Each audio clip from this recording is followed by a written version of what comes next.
Assalamualaikum warahmatullahi wabarakatuh. A'udzu billahi minasyaitonir rajim. Bismillahirrahmanirrahim. Alhamdulillahi rabbil alamin. Wa bihi nasta'in wassalatu wassalamu ala asyrafil anbiya'i wal mursalin sayyidina maulana wa nabiyyina wa habibina wa syafi'ina wa qudwatina wa uswatina Muhammadin sallallahu alaihi wasallam wa ala alihi wa ashabihi ajma'in. Allahumma faqihna fid din waftah alaina futuhal arifin waj'al a'malana khalisatan wajhikal karim ya arhamar rahimin. Allahumma iftah alaina hikmatak wa anshur alaina min khazain rahmatika ya arhamar rahimin. Rabbi shrah li sadri wa yassir li amri wahlul 'uqdatam min lisani yafqahu qawli walhamdulillahi rabbil alamin. Amin. Qala al-musannif rahimahullahu ta'ala wa naf'ana wa iyyakum bi'ulumihi fid dharain amin. Alhamdulillah. Pertama dan selamanya marilah sama-sama kita panjatkan setinggi-tinggi kesyukuran kita ke hadrat Allah Subhanahu wa ta'ala, kerana Allah Subhanahu wa ta'ala masih lagi mengurniakan kepada kita daripada segala nikmat-nikmat yang diberikan oleh Allah Ta'ala kepada sekalian hamba-hambanya. Di antaranya dua nikmat yang terbesar, iaitu daripada nikmat iman dan nikmat Islam. Maka atas dasar itu jugalah pada malam ini Allah Ta'ala masih lagi mengurniakan kepada kita daripada nikmat kesihatan, sihat tubuh badan. Kemudian Allah Ta'ala bagi kesempatan masa kepada kita untuk kita hadir sama-sama ke rumah Allah Ta'ala ini dalam kita melakukan amal ibadat kepada Allah dengan cara kita mengerjakan solat maghrib secara berjamaah. Kemudian kita berada dalam majlis ilmu yang dikatakan sebagai Raudhatun min Riyadil Jannah, satu taman daripada taman-taman syurga. Mudah-mudahan kita minta kepada Allah Subhanahu wa ta'ala supaya kehadiran kita pada malam ini menjadi salah satu bukti kecintaan kita kepada Allah dan Rasulnya, serta dijadikan kehadiran kita pada malam ini juga sebagai salah satu daripada amal ibadat yang ditandakan sebagai ganjaran Allah Ta'ala yang boleh kita bawa bila mana kita nak menghadap Allah Subhanahu wa ta'ala pada hari akhirat nanti, insya-Allah. Tuan-tuan, puan-puan yang dirahmati oleh Allah Subhanahu wa ta'ala, insya-Allah pada malam ini kita sambung lagi kuliah kita daripada kitab Fiqhus Shalah pada muka surat 40. Ini baik. Dan kita masih lagi berada dalam satu tajuk ataupun satu bab yang memberi panduan kepada kita, memberi petua kepada kita cara-cara, langkah-langkah, kaedah-kaedah supaya kita sentiasa mahu menunaikan sembahyang. Sebab sebagaimana kuliah yang lepas hamba telah sebut, bila mana kita nak buat amal ibadat akan ada gangguan, akan ada perasaan-perasaan yang menyebabkan kita jadi malas. Ini kampung lain lah, kampung ni alhamdulillah ngaji belaka. Maknanya ada saja gangguan. Bahkan menurut Imam Al-Ghazali rahimahullahu ta'ala, bila mana kita nak buat amal kebaikan ataupun amal kebajikan, ada perkara yang dinamakan sebagai awaid. Awaid ini penghalang dalam melakukan ibadat. Antaranya yang pertama iaitu gangguan daripada makhluk. Daripada makhluk. Tak kira lah daripada benda-benda harta kita ke apa pun, benda tu boleh mengganggu amal ibadat kita. Yang kedua, gangguan daripada dunia, harta kita, segala benda yang kita ada boleh mengganggu amal ibadat kita. Yang ketiga ialah daripada hawa nafsu. Nafsu duk lari nak sembahyang pun, nafsu lari ataupun buat amal ibadat dalam keadaan malas. Nafsu belaka tu. Kemudian yang keempat, kata Imam Al-Ghazali, gangguan kepada amal ibadat ataupun penghalang ibadat iaitu musuh kita yang nyata, iaitu iblis laknatullah. Syaitan sentiasa sahaja menyuruh kepada kita supaya kita jangan sembahyang.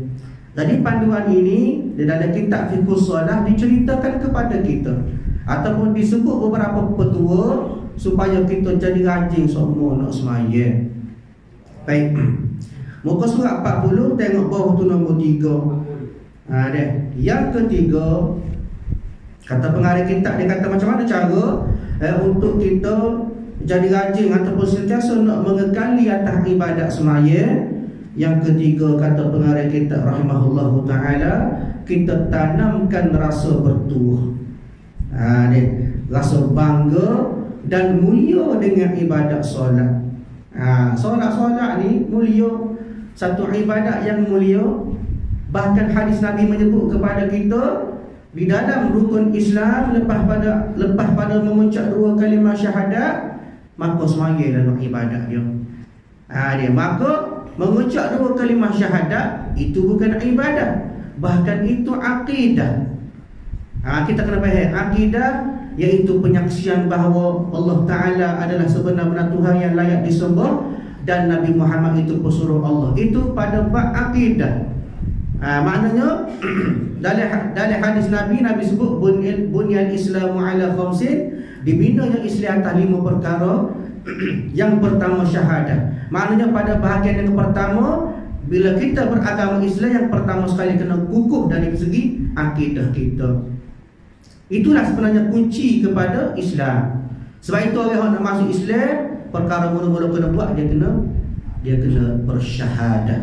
Tak usah ajar semayang lalu. Dia tengok dia tak boleh mu ni apa, mu tak boleh mu malah semayang. Dia sediakan mengucap tak tahu apa lagi.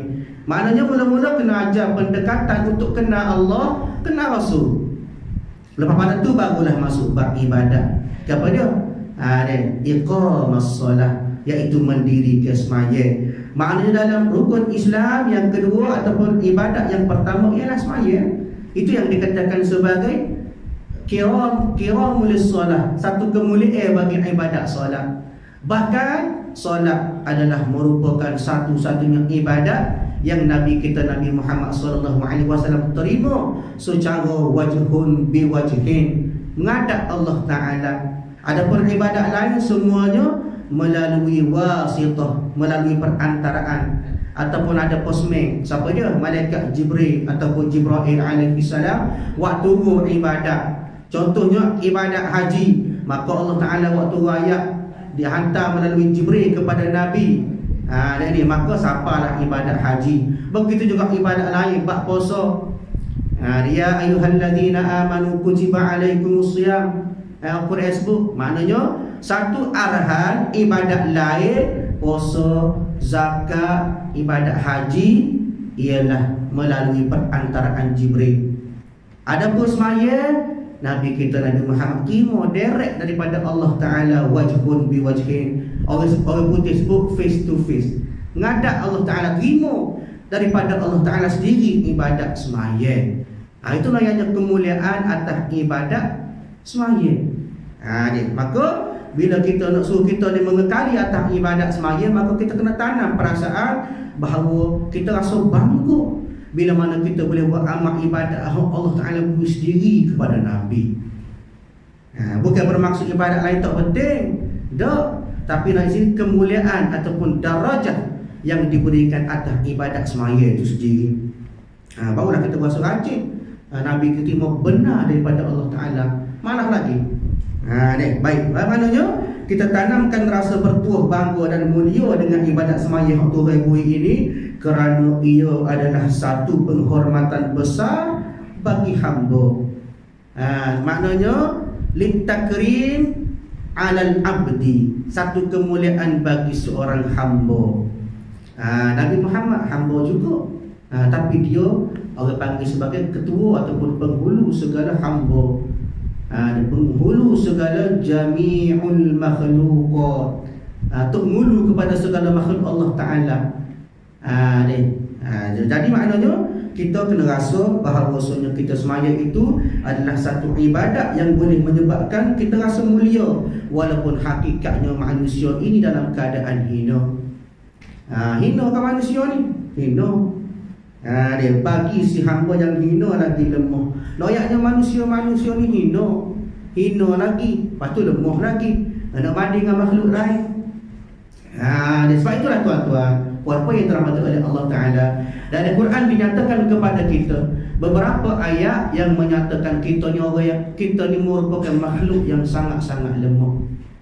Yang membezakan kita, yang menguatkan kita hakikat kelemahan itu, hak hebatnya apa dia? Pada akal kita. Ada pun makhluk lain, ada setengah tu hebat, kuat pada segi kekuatan lebih pada kita dah. Dari segi jasad besar pada kita dah. Tapi akal tu hebat lebih kita belaka. Itulah yang membezakan kelemahan dan kekuatan bagi makhluk. Tetapi kita hakikatnya asalnya ialah satu kejadian yang hina. Allah Ta'ala sebut dalam surah An-Nisa ayat yang ke-28, kata Allah, Bismillahirrahmanirrahim, yuridullahu an yukhaffifa ankum wa khuliqal insanu dha'ifa. Kata Allah, Allah hendak memberikan keringanan kepada kamu dan manusia itu dijadikan dalam keadaan bersifat lemah. Dia sebab apa? Sebab manusia ni tak ada lah. Dia nak banding pada segi kejadian pun lemah dah kita. Maknanya tidak ada kelebihan sebab kita diciptakan daripada tanah. Manusia asalnya diciptakan daripada tanah. Adapun malaikat daripada nur, daripada cahaya. Hebat bila sebut cahaya ni hebat. Satu kejadian yang hebat. Begitu juga iblis laknatullah alaih, syaitan dibina ataupun dijadikan daripada api. Ni maknanya hebat berlaku. Ada kekuatan api, pisau dengan kekuatan dia memanaskan. Adapun cahaya ada kelebihan dia, apa dia? Mencerahkan. Tapi kita tanah ko. Dia maknanya istilahnya daripada tanah. Ayatnya kita ni lemah. Tapi seperti tadilah membezakan kita adalah akal yang diberikan oleh Allah Ta'ala. Baik, yang kedua, dalil yang menyatakan kita lemah. Allah Ta'ala sebut daripada surah Ar-Rum, Bismillahirrahmanirrahim, Allahul ladzi khalaqakum min dha'fin thumma ja'ala min ba'di dha'fin quwwatan thumma ja'ala min ba'di quwwatin dha'fan wa shaybah yakhluqu ma yasha'u wa huwal alimul qadir. Sadaqallahul azim. Allah, maka dialah yang menciptakan kamu dari keadaan yang lemah. Maknanya mula-mula hakikat kejadian kita, Allah Ta'ala bagi kelemahan kepada kita. Kemudian dia menjadikan kamu sesudah lemah itu jadi kuat. Maknanya daripada keadaan kita dilahirkan mula-mula dalam keadaan lemah, dhaif kita semua budak-budak. Kemudian diberi sedikit kekuatan. Lagu mana? Bila kita sudah semakin dewasa. Dia semakin dewasa, semakin besar, maka kita jadi kuat sikit. Maka kemudian dia menjadikan kamu sesudah kuat itu lemah kembali dan semakin beruban. Maknanya kembali kepada lemah. Daripada lemah diberi sedikit kekuatan, kemudian jadi kembali lemah. Atas dasar apa? Kata ulama, atas dasar kita nak mengabdikan diri kepada Allah Ta'ala. Maka sebab itulah tuan-tuan, dalam keadaan sihat kita, segar kita, terketulah kita nak buat amal. Jangan sampai kita dalam keadaan lemah, letih, tak ada kuderak dan buat amal, baru kita dekat duduk sibuk, duduk cari tasbih, duduk cari sejadah. Kamu naiklah, kamu ni alhamdulillah bagus baca belaka. Ayatnya di sini Allah Ta'ala jadikan kita dalam keadaan kita lemah pada asalnya. Kemudian diberi kekuatan untuk kita buat amal, beribadat kepada Allah, menyediakan bekal yang secukupnya untuk kita bawa pada hari akhirat. Sebab apa? Sebab pada akhirnya kita akan menjadi kembali kepada lemah bila mana kita sudah semakin tua, semakin beruban. Wasyaibah, Allah Ta'ala kata wasyaibah, maknanya dekat rambut tu semakin berubah. Hilangnya kudrat kita, kuasa kita ataupun tenaga kita nak buat amal ibadat. Dia wa huwal alimul qadir, dia menciptakan apa yang dikehendakinya dan dialah yang maha mengetahui lagi maha kuasa. Maknanya hakikat kejadian manusia memang lemah. Dia yang ketiga dalil Allah Ta'ala sebut, surah agama sebut di sini dalil menyatakan kita ni lemah. Apa dia? Allah Ta'ala kata wa yastanbi'unaka ahaqqun hu qul i wa rabbi innahu lahaqqun wa ma antum bimu'jizin.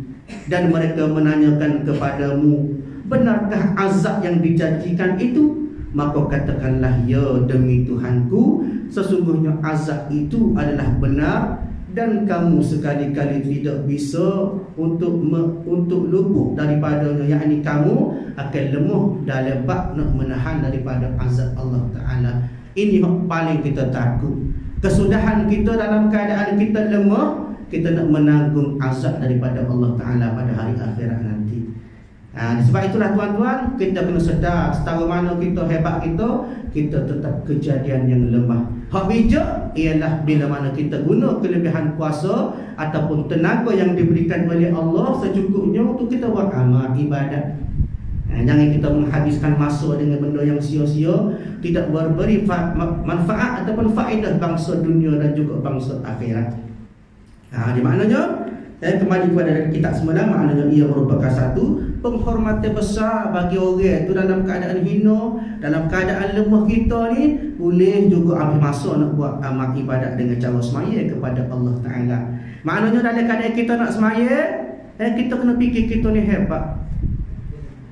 Kita ni hebat sebab apa? Sebab Allah Ta'ala pilih kita dengan kehendak kita sendiri, iradat kita rasa nak semaya. Kemudian Allah Ta'ala beri pula tenaga, beri kuasa kepada kita untuk kita mengerjakan amal ibadat. Hebat kita. Bukan mudah. Bahawasanya nak melakukan amal ibadat, terutamanya semaya ini bukan mudah. Kerana apa? Kerana dibenar menghadap Tuhan yang maha besar lagi maha agung daripada segala yang agung. Malikul Mulk. Allah Ta'ala bersifat dengan Malikul Mulk, raja kepada segala raja. Ayatnya hebat kita bila mana kita boleh melakukan ibadat semaya menghadap Allah Ta'ala walaupun kita tahu kita dalam keadaan hina. Ini jangan kita berasa kita ni berasa dah kita ni kurang amal dah, malu nak semaya. Kenapa banyak dosa, tak ada peluang dah aku nak masuk syurga. Jangan fikirlah betul. Kenapa? Kerana masuk syurga dengan rahmat Allah Ta'ala, bukan dengan amal ibadat. Adapun amal ibadat ialah hakikat kita sebagai seorang hamba. Amal ibadat kena buat, tapi dalam masa yang sama, kalau salah kita tak buat, kita kena insaf dan kita kena kotor amal ibadat kita tersebut dengan pengakuan kita bahawa kita sudah bertaubat kepada Allah. Allah Ta'ala sebut dalam Quran, at-taibu kaman la dzambalah. Orang yang bertaubat ini kata Allah seolah-olah tak ada dosa. Kenapa? Kerana dia sedar kesilapan, dia minta ampun kepada Allah. Ampun apa? Minta ampun, keampunan di atas segala kelemahan dia meninggalkan amal ibadat kepada Allah. Ayatnya Allah Ta'ala kasih kepada orang yang semaya ni. Kenapa? Kerana kita muhtarun, insan yang terpilih. Berapa ramai manusia pada hari ini yang tak semaya. Bahkan pada satu kajian, tak silap hamba pada tahun 2000, satu kajian dilakukan di sebuah universiti di Malaysia, 90% daripada pelajar universiti tak semaya. Daripada 90% pula, berapa ramai orang semaya dalam keadaan betul, bertepatan dengan kehendak fiqh dan bertepatan dengan kehendak Allah. Susah sebenarnya, tapi susah pun kita kena berhenti juga. Kenapa? Kerana kita adalah hamba. Ibadat kena buat. Allah Ta'ala terima tak terima atas Allah Ta'ala, tapi kita sebagai seorang hamba kena melakukan kewajipan kita sebagai seorang hamba kepada Tuhannya. Maknanya kita rasa kita ni hebat bila mana kita boleh semaya. Sebab bukan semua orang tu boleh peluang untuk semaya. Ada orang kadang-kadang ada masa, ada tenaga, tapi tak ada masa nak semaya.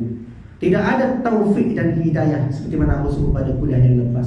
Taufik ialah rasa kita nak buat amal ibadat, usaha kita nak buat amal ibadat atau atas kita. Adapun hidayah ialah Allah Ta'ala buka pintu hati kita, Allah Ta'ala beri petunjuk kepada kita untuk kita buat amal ibadat.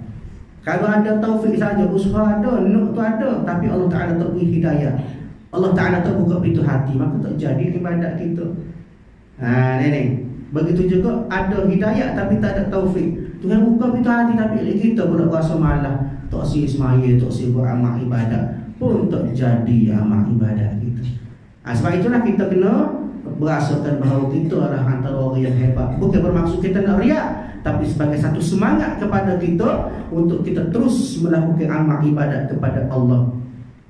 Tuan-tuan apa yang termasuk oleh Allah, kita kena ingat antaranya kata ulama rahimahullahu ta'ala kepada kita 10 ganjaran daripada Allah Ta'ala bila mana kita kasih kepada semaya dan juga kita rajin pergi ke masjid ataupun tempat ibadat.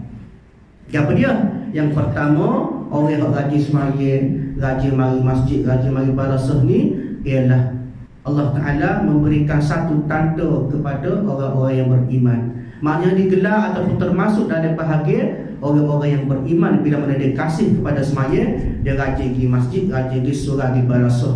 Allah Ta'ala sebut dah dalam Quran surah At-Taubah, kata Allah Ta'ala, bismillahirrahmanirrahim, innama ya'muru masajidallah man amana billahi wal yawmil akhir wa aqama as-salah wa ata az-zakah wa lam yakhsha illa Allah fa asa ulaika ay yakunu minal muhtadin. Kata Allah, hanya orang yang memakmurkan masjid-masjid Allah, maknanya dia rajin mari masjid, mari semaya berjamaah di masjid, dia kemudian dia rajin melakukan amal ibadat kepada Allah, ialah mereka-mereka yang beriman kepada Allah dan hari kiamat ataupun hari kemudian. Maka tetaplah kamu mendirikan sembahyang, menunaikan zakat, tak takut kepada sesiapa pun kecuali Allah. Maka mereka dah, kata Allah, orang-orang yang diharapkan termasuk golongan orang-orang yang mendapat petunjuk. Maknanya dia rajin mari sembahyang masjid, mari sembahyang berjemaah pun apa, tak kira mana pasal berjemaah, dia kira dia orang yang memakmurkan masjid Allah juga. Kalau kita sembahyang jemaah rumah pun sekalipun, dia kira termasuk dalam golongan orang-orang yang memakmurkan masjid Allah. Lebih-lebih lagi ada pahala iktikaf, lagilah besar. Dia kira orang yang memakmurkan masjid Allah, rumah-rumah ibadat Allah. Di maknanya Allah Ta'ala masukkan mereka ini daripada kalangan orang-orang yang beriman. Begitu juga antaranya kata hadis, bila mana kita rajin mari masjid, mari balasuh, mari surah, dihapuskan dosa. Bagaimana riwayat Imam Ahmad dan juga Ibnu Majah, hadis Nabi yang mafhumnya, kata Nabi, sesiapa yang pergi ke masjid berjamaah, maka pada satu langkah dihapuskan dosa, dan pada langkah lain dicatatkan pula pahala, baik semasa pergi ataupun balik. Selaku pahala, selaku hapus dosa, selaku pahala. Begitulah kalau mutu kira dengan mutu, kalau kereta kira kereta. Maknanya di situ ada ganjaran setiap jarak yang dilalui perjalanan kita nak pergi ke rumah ibadat, nak pergi semaya jemaah di Masjid Balasuh. Begitu juga orang yang rajin semaya di Masjid Balasuh juga, antaranya juga kata Nabi disambut oleh Allah Ta'ala. Allah Ta'ala sambut. Hadis Nabi disebut oleh Ibnu Majah, satu hadis yang bermaksud, kata Nabi, tiada seorang pun Muslim yang sentiasa hadirkan diri ke masjid, ke rumah Allah Ta'ala untuk zikir, untuk solat, selain melainkan Allah gembira menyambutnya sebagaimana ahli keluarga yang gembira sambut saudara yang sudah lama hilang. Maknanya kita nak pergi masjid ni seolah-olah Allah Ta'ala nak sambut kita. Dari segi ganjaran pahala, sukanya Allah bila mana kita hadir ke rumah Allah Ta'ala untuk kita beribadat. Antaranya juga hadis lain Nabi sebut, hadis daripada Bukhari dan pada kitab Adabul Mufrad, disebut satu hadis yang mengatakan bahawa orang-orang rajin di masjid, rajin di surah ni, 3 golongan kata Nabi, hak mana semua itu dijamin masuk syurga Allah. Ketika hidup diberi rezeki dan kecukupan, manakala bila mati dia akan masuk syurga. Siapa dia? Maka kata Nabi, orang yang pertama orang yang memberi salam, yang kedua orang yang keluar rumah untuk ke masjid, dan yang ketiga orang yang berjuang pada jalan Allah Ta'ala. Maknanya termasuk juga orang-orang rajin mari masjid, untuk beribadat lah, bukan sekadar mari betapa ada jamu dia rajin mari. Kampung lain lah, kampung ni bagus, rajin mari belakang, tak rati ke jamu di maknanya banyak hadis-hadis ataupun dalil daripada Allah Ta'ala dan juga para ulama mengatakan kita kelebihan orang-orang yang jaga rumah Allah Ta'ala, rajin beribadat. Begitu juga orang-orang yang semaya ataupun beribadat di rumah, cuma berbeza pahala lah. Rumah mungkin kurang sikit sebab nak kepada barakat dia, kelebihan dia. Kata ulama, disebut oleh para ulama, jika adalah kamu dalam keadaan berdoa, kita duk doa 40 hari, maka kata ulama akan ada salah seorang wali dari kalangan 40 hari tersebut. Dia nak kepada barakah. Bila ramai ada pahala lebih dia. Begitu juga hadis Nabi sebut as-salatul jamaah afdalu min salatil fardhi bi 27 darajah. Kata Nabi, semaya berjamaah lebih besar darajat, lebih besar pahala dia daripada semaya sore munfarid, semaya sore sebanyak 27 kali ganda. Mana di situ kelebihan-kelebihan bila kita berjamaah, bila kita buat amal ibadat secara beramai-ramai. Lebih-lebih lagi boleh memberi semangat kepada kita dalam keadaan kita malas, kita tengok orang pakai rajin belaka, maka di situ satu kesedaran kepada kita untuk kita rajin beribadat kepada Allah. Maknanya poin yang ketiga, salah satu cara kita nak suruh kita ni jadi rajin buat amal ibadat ialah bila kita rasa kemuliaan solat itu sendiri, kita semaya, kita berasa Allah, gembiranya hati kita bila mana kita buat amal ibadat semaya. Satu ibadat yang Allah Ta'ala hantar melalui Nabi SAW kepada kita. Baru kita jadi rajin. Kita berasa kita semaya tengok Nabi baru, okay? Semangat tu jadi lebih. Nak biarlah betul lah. Baik, yang keempat, petua untuk kita mahu menunaikan semaya, berkekalan semaya kita semaikan rasa syukur, rasa penuh kasih cinta, ketakwaan, keimanan dan syukur kepada Allah yang Maha Esa, yang Maha Pemurah lagi Maha Mengasihani. Dan kita nak biar dalam hati kita biar mari rasa syukur semua kepada Allah sebab boleh semaya, boleh beribadat. Allah Ta'ala beri sihat pun satu nikmat. Ni rasakan dalam hati, dia hadir dalam hati kita betapa banyaknya budi baik Allah Ta'ala terhadap dirinya yang memang tidak dapat dibalas dan ditebus dengan apa jua. Naiknya banyak nikmat Allah Ta'ala beri kepada kita, tapi kita sampai bila-bila pun tak boleh nak balas nikmat Allah Ta'ala beri. Sebagaimana kisah yang berlaku kepada Barsisa Al-Abid, pernah diceritakan pada kuliah-kuliah yang lepas.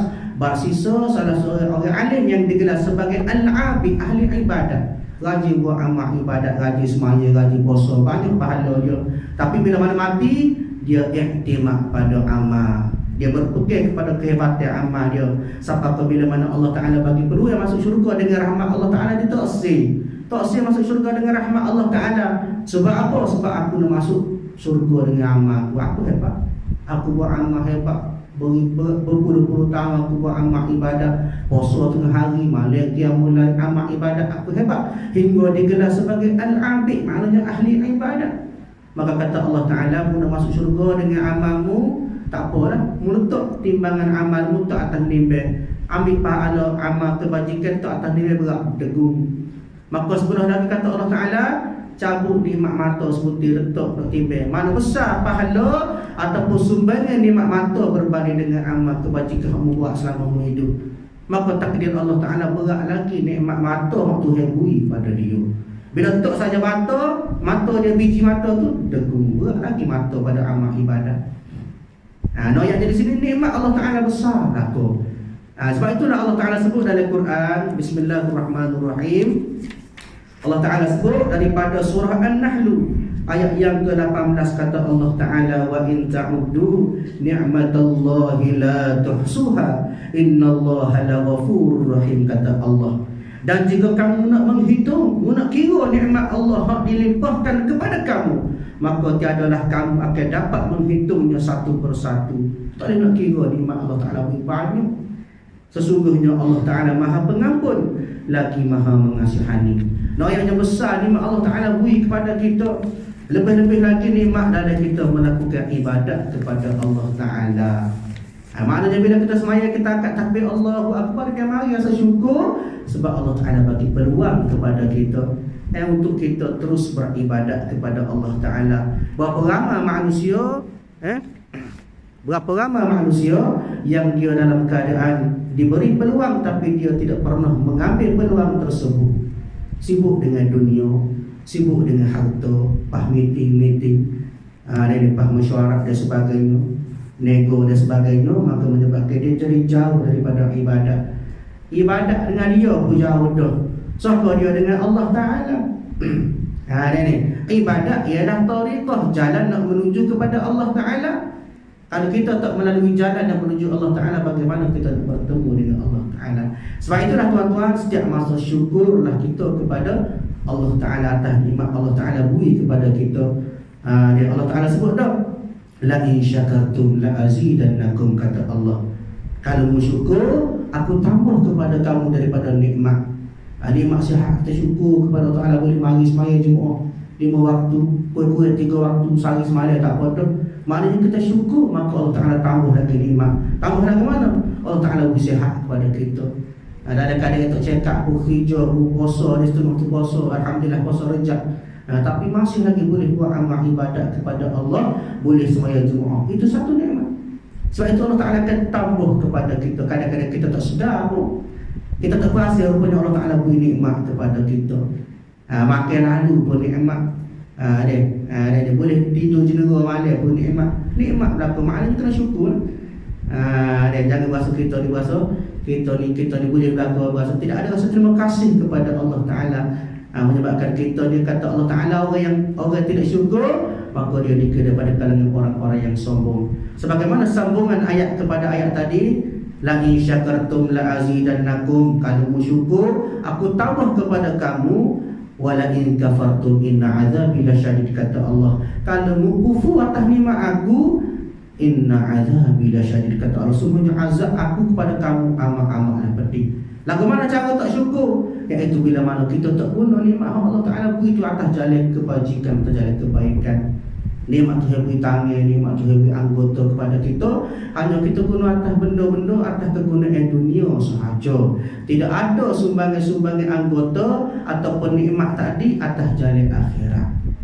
Itu dikatakan sebagai kalangan orang-orang yang tidak bersyukur kepada Allah Subhanahu Wa Ta'ala. Jadi tuan-tuan puan-puan yang dirahmati oleh Allah Ta'ala, perlu kita ingat bahawa sembahyang ini merupakan ibadat yang khusus diberikan kepada kita, supaya kita dalam masa sama kita boleh syukur kepada Allah Ta'ala, dan dalam masa sama kita boleh didik diri kita supaya kita sentiasa berkegalan rajin atas ibadat sembahyang tersebut, insya-Allah. Mudah-mudahan kita semua boleh mendapat iktibar dan juga ilmu daripada kuliah pada malam ini.